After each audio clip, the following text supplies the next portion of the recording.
বিদুরের খুদ যেমন তোর ভিক্ষার অন্ন তেমন। ভগবান কখনো কাউকে বলেন না যে আমাকে ক্ষীর ননি মাখন এনে দে। ভক্ত যদি ভক্তি ভরে একটা তুলসী পত্র দিয়েও সেবা দেয়, ভগবান তাতেই সন্তুষ্ট। একদিন সেই কথা বলেছিলেন কে? দেবর্ষি নারদ জিজ্ঞাসা করেছিলেন, হে দয়াময়, জগতের জীব যে তোমাকে ডাকবে, কিভাবে ডাকলে তুমি তার ডাকে সাড়া দেবে? প্রভু বলেছিলেন, শোনো দেবর্ষি, কেউ যদি ভক্তি ভরে আমাকে একটা ফুল দিয়ে ডাকে, আমি তার ডাকে সাড়া দেব। দয়াময়, তার কাছে যদি ফুল না থাকে? ভগবান বললেন, কোনো দুঃখ নেই, কেউ যদি একটা তুলসী পত্র দিয়েও আমাকে ডাকে, আমি তার ডাকে সাড়া দেব। আচ্ছা প্রভু, সেই ভক্তের কাছে যদি তুলসী পাতাও না থাকে?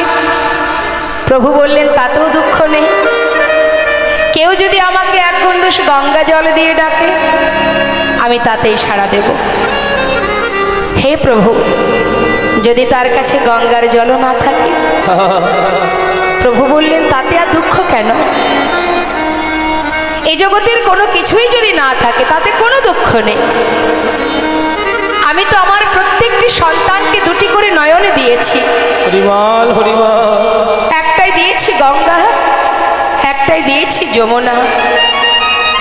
জীব যদি সংসারের জন্য সারা জীবন কাঁদে, আর আমার জন্য যদি মাত্র দুফোঁটা বাড়ি বরিশন করে, যদি দুফোঁটা নয়ন বাড়ি বরিশন করে, আমি যুগে যুগে সেই ভক্ত চরণে দাস হয়ে পড়ে থাকি।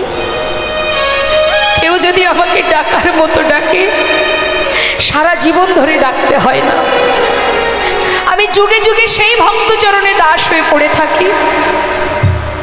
যদি কেউ বলতে পারে, হে প্রভু, দুটি নয়ন জলে ধুইয়ে দেব তোমার দুটি রাঙা চরণ, তুমি করিও গ্রহণ। শ্রী সচিদানন্দ দুটি নয়ন জলে ধুইয়ে দেব তোমার দুটি রাঙা চরণ, তুমি করিও গ্রহণ।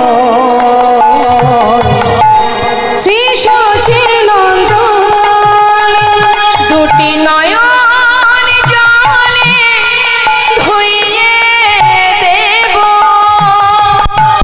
তোমার দুটি রাঙা চরণ, তুমি করিও গ্রহণ। শ্রী সচিদানন্দ দুটি নয়ন জলে ধুইয়ে দেব তোমার দুটি রাঙা চরণ, করিও গ্রহণ। শ্রী সচিদানন্দ শ্রী সচিদানন্দ না জানি ভজন, না জানি পূজন, আমি না জানি ভজন, না জানি পূজা, কোনে কোনে পাব তোমার রাঙা চরণ। আমি না জানি ভজন, না জানি পূজা, কোন গুণে পাব ও দুটি চরণ। দুটি নয়নের জল কহে অবিরল, দুটি নয়নের জল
সবরীর ঘরের এঁঠো কুল যদি সেবা করতে পারি, তাহলে তুমি দাঁড়ে দাঁড়ে ভিক্ষা করে আমার জন্য যা কিছু দেবে আমি তাতেই সন্তুষ্ট ভিখারি।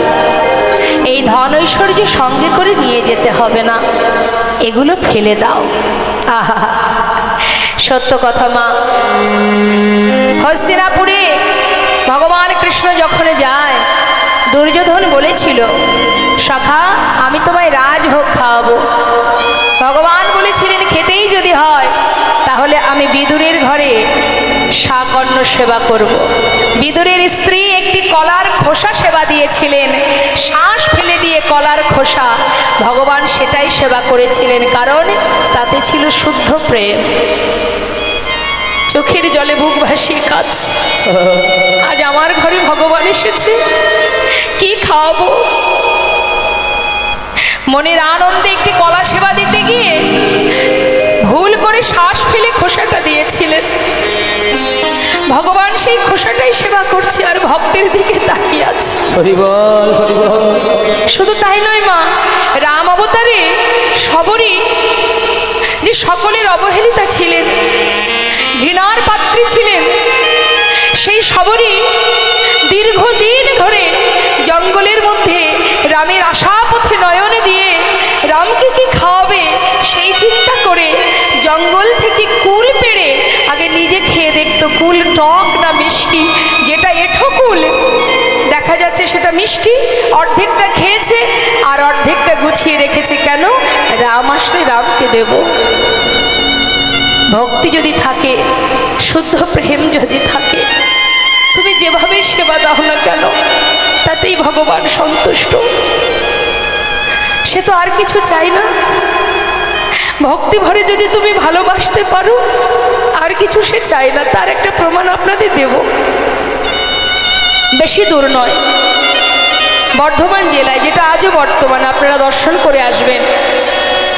শ্রীখণ্ড নিবাসী মুকুন্দ দাস এবং তার ছোট্ট পুত্র 12 বছরের ছেলে, যার নাম রঘুনন্দন। ঘরে আছে গোপীনাথ সেবা। মুকুন্দ দাস একটু কবিরাজি করতেন, তা এত ভালো কবিরাজি জানতেন তিনি, কোনো ব্যক্তি অসুস্থ হলেই তার ডাক পড়ত। এখন গ্রামে একজন অসুস্থ হওয়ার কারণে মুকুন্দ দাসের ডাক পড়েছে।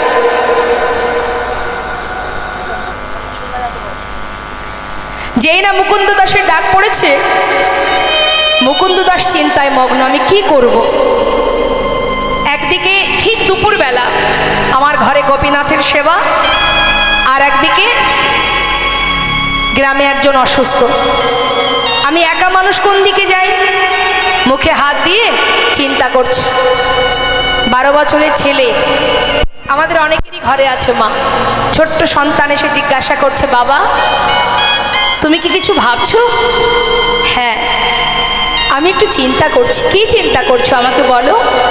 বাবা আমি বড় বিপদে পড়েছি, একা মানুষ কোন দিকে যায়? কি হয়েছে বলো। গ্রামে একজন অসুস্থ, সেখানে আমাকে যেতেই হবে।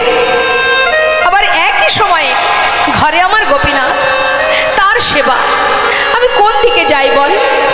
বাবা তুমি চিন্তা করো না, কবিরাজি আমি তো জানি না, যেজন অসুস্থ হয়েছে তুমি তার কাছে চলে যাও, আর ঘরে গোপীনাথের সেবাটা না হয় আজ আমিই দিয়ে দেব। বাবা হেসে বলে উঠলেন, সেবা বললেই সেবা দেওয়া যায়? সেবার অনেক নিয়ম আছে, মন্ত্র জানতে হয়, তুমি তো কিছু জানো না। ছোট ছেলে বললেন, বাবা আমি তোমার মতো না হয় মন্ত্রতন্ত্র জানি না, আমি যদি ওকে ভালোবেসে খাওয়াই, ও কি খাবে না? মুকুন্দ দাস কথাটা শুনে ভাবলেন, সত্যি তো তাই, সবার ঊর্ধ্বে তো ভক্তি। যেখানে ভক্তি আছে সেখানে মন্ত্রের কি বা প্রয়োজন? বৃন্দাবনের আলাভোলা গোয়ালিনী যারা, তারা তো মন্ত্র দিয়ে গোবিন্দকে ভালোবাসতেন না, তারা নিজেদের হৃদয় দিয়ে ভালোবাসতেন। তা আমার পুত্র যদি ভক্তি ভরে ওকে খাওয়ায়, এর জন্য তো মন্ত্রের দরকার নেই। ঠিকই বলেছিস। হ্যাঁ রে বাবা, যাক শোন, রান্নাঘরে সব কিছু গোছানো, রান্না হয়নি, তুই একটু রান্না করে সেবা দিয়ে দিস। ঠিক আছে বাবা, তুমি চিন্তা করো না, তুমি চলে যাও। মুকুন্দ দাস যাবার সময় বলে গেলেন, হ্যাঁ রে রঘুনন্দন, আমার জন্য প্রসাদ রাখবি, আমি কিন্তু এসে প্রসাদ পাবো। চলে গেল মুকুন্দ দাস, আর ছোট্ট ছেলে রঘুনন্দন রন্ধনশালায় গিয়ে দেখছে মা যে রান্না হয়নি। জীবনে কোনোদিন সে রান্না করেনি, আজকে বাবাকে কথা দিয়েছে গোপীনাথকে খাওয়াবে, তাই আজ নিজে দায়িত্ব করে রান্না করতে এসেছে। কিন্তু রান্নার নিয়ম জানে না, যা কিছু ব্যঞ্জন ছিল এক পাত্রে ঢেলে দিয়ে কোনো রকমে রান্না বসিয়েছে। কোনো রকম সিদ্ধ হয়েছে, এক পাত্রে ঢেলে নিয়ে থালাটি হাতে করে নিয়ে গুটি গুটি পায়ে মন্দিরে ঢুকেছে। নিতাই গৌর হরি। আবার মুখে বলছে, ও গোপীনাথ, আজ কিন্তু বাবা ঘরে নেই, তোমার জন্য আমি রান্না করেছি, জানি না কেমন হয়েছে, যেমনই হোক আজকে একটু কষ্ট করে খেয়ে নেবে, কেমন? একা একা বকছে আর গুটি গুটি পায়ে যাচ্ছে। মন্দিরের ভিতরে গিয়ে পাতা আসনে সম্মুখে থালাটি রেখেছে, রেখে এবার ডাকছে, গোপীনাথ, ও গোপীনাথ, শিগগিরই এসো, জানো আজ আমি রান্না করেছি তোমার জন্য, কোনোদিন করিনি গো, আজই প্রথম, জানি না নিশ্চয়ই ভালো হবে না, তুমি একটু কষ্ট করে খেয়ে নাও, কেমন? বাবা কাল এসে ভালো করে রান্না করে খাওয়াবে। সে কিন্তু জানে না যে এটা পাথরের বিগ্রহ। সে জানে আমি যেমন বাবার সন্তান, ও আমার বাবার সন্তান, দায়িত্ব